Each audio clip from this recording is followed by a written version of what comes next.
Rasa hormat sangat penting dalam hubungan pribadi dan profesional, dan itu bukan sesuatu yang diberikan begitu saja. Itu harus diperoleh. Pada saat yang sama, perilaku tertentu dapat secara signifikan mengurangi rasa hormat orang lain kepada Anda. Itulah mengapa penting untuk mengidentifikasi dan memahami perilaku-perilaku ini agar Anda bisa menghindarinya dan sebaliknya mendorong interaksi yang lebih positif. Mari kita bahas apa saja kesalahan umum yang mungkin terjadi dan bagaimana Anda bisa memperbaikinya untuk memastikan Anda memperoleh dan mempertahankan rasa hormat yang pantas Anda dapatkan. Suara manusia sangat ekspresif dan mampu menyampaikan beragam emosi dan nuansa. Itulah mengapa sebaiknya Anda memanfaatkannya sebaik mungkin. Karena jika Anda berbicara dengan suara monoton, Anda akan menghilangkan kekuatan kata-kata Anda dan juga kesempatan bagi pendengar untuk benar-benar terhubung dengan apa yang Anda katakan. Jika Anda sedang bersemangat, takut, atau marah, dan semuanya terdengar dengan intonasi yang sama, jujur itu sangat membosankan. Jadi ubahlah, tunjukkan antusiasme dan emosi.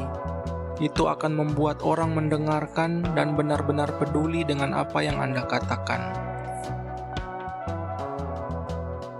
Meminta maaf adalah tindakan yang kuat dan bisa memperbaiki hubungan.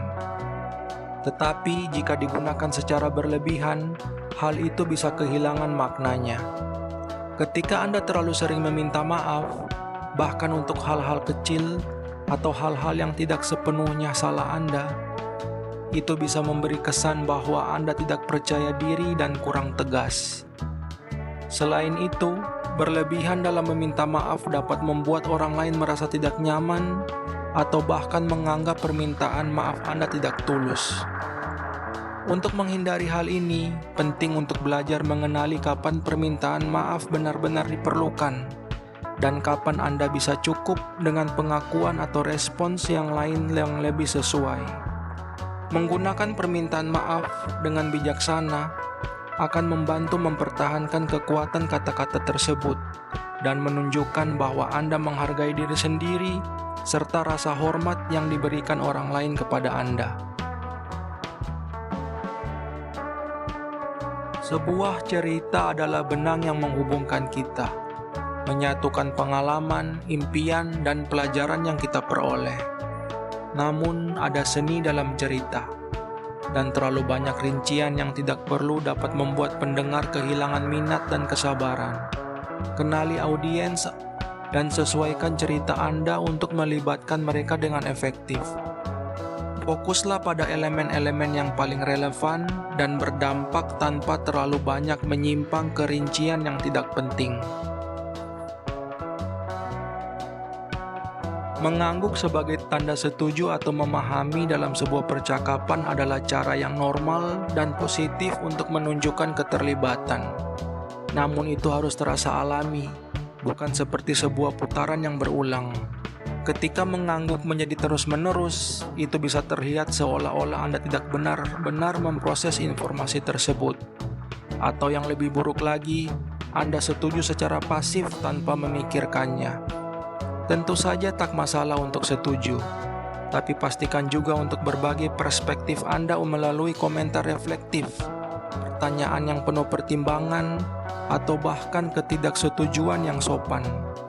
Ini menunjukkan bahwa Anda peduli dan terlibat dalam percakapan. Kerendahan hati adalah sebuah kebajikan, tapi seperti hal-hal baik lainnya, terlalu banyak kerendahan hati juga bisa merugikan. Jika Anda terus-menerus meremehkan pencapaian atau keterampilan Anda, orang mungkin mulai mempercayainya dan meragukan kemampuan Anda. Dan itu justru bertolak belakang dengan apa yang Anda inginkan. Ada keseimbangan yang perlu dijaga antara kerendahan hati dan rasa percaya diri. Membagikan keberhasilan dan kekuatan Anda dengan cara faktual dan tidak angkuh memungkinkan orang lain untuk menghargai dan menghormati kontribusi Anda. Percakapan adalah jalan dua arah. yang dimaksudkan untuk berbagi dan bertukar informasi. Ketika Anda selalu mengalihkan percakapan kembali kepada diri Anda sendiri, Anda bisa terlihat egois dan tidak tertarik dengan pengalaman orang lain. Hal seperti ini benar-benar menghalangi terbentuknya koneksi yang nyata dan dapat membuat orang berpikir kurang baik tentang Anda. Namun, Anda bisa dengan mudah menghindari hal ini dengan menunjukkan minat tulus pada apa yang orang lain katakan dan berbagi ruang percakapan. Ini menunjukkan empati dan rasa hormat, yang pada gilirannya membangun rasa hormat. Ketika Anda sering berjanji lebih dari apa yang bisa Anda penuhi dan gagal memenuhi janji tersebut, itu akan merusak keduanya. Lebih baik menetapkan ekspektasi yang realistis dan berusaha untuk melebihinya kapanpun itu dimungkinkan. Anda akan membangun kepercayaan dan itu akan menunjukkan komitmen dan integritas Anda. Kualitas sangat penting untuk memperoleh dan mempertahankan rasa hormat. Dermawan adalah sifat yang luar biasa, selama itu tak berujung pada pemberian hadiah yang berlebihan. Itulah saatnya hadiah bisa terasa tidak tulus atau manipulatif. Ini bisa terlihat seperti Anda mencoba membeli kasih sayang atau rasa hormat. Hadiah tak akan pernah menggantikan hubungan yang dibangun atas dasar kepercayaan dan rasa hormat bersama. Fokuslah pada interaksi yang bermakna dan simpan hadiah untuk kesempatan spesial. Ketika Anda secara terbuka mencemooh atau mengabaikan pendapat dan keyakinan orang lain, Anda pada dasarnya menutup dialog, dan itu menunjukkan kurangnya keterbukaan dan empati. Mengakui dan menghormati pandangan yang berbeda tak berarti Anda harus setuju dengan mereka. Itu hanya cara untuk menunjukkan bahwa Anda cukup menghargai orang tersebut. Jika Anda memberi rasa hormat, Anda akan mendapatkan rasa hormat. Cara kita mengontrol emosi, terutama di depan umum, dapat sangat mempengaruhi bagaimana orang lain memandang kita. Kita semua memiliki hari-hari buruk, tapi jika Anda selalu kehilangan kendali, itu bukanlah tampilan yang baik. Itu menunjukkan kurangnya kendali atas emosi Anda dan bisa merusak reputasi Anda. Belajarlah cara mengontrol emosi dan merespon dalam situasi yang penuh tekanan.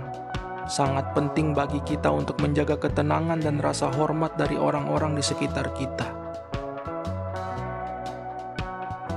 Tak ada yang salah dengan menikmati 1 atau 2 minuman. Yang menjadi masalah adalah jika berlebihan, yang dapat mengarah pada keputusan-keputusan yang kurang baik, dan tentunya mempengaruhi bagaimana orang memandang Anda. Tetaplah menjaga kelas dan simpan malam-malam liar untuk saat-saat ketika reputasi Anda tidak dipertaruhkan. Selain itu, menunjukkan kesederhanaan dan kendali diri mencerminkan kedewasaan dan rasa hormat terhadap diri sendiri, dan itu mendorong orang lain untuk menghormati Anda juga.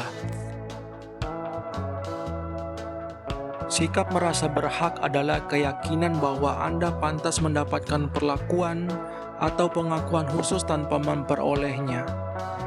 Itu dapat dengan cepat menjauhkan orang dari Anda.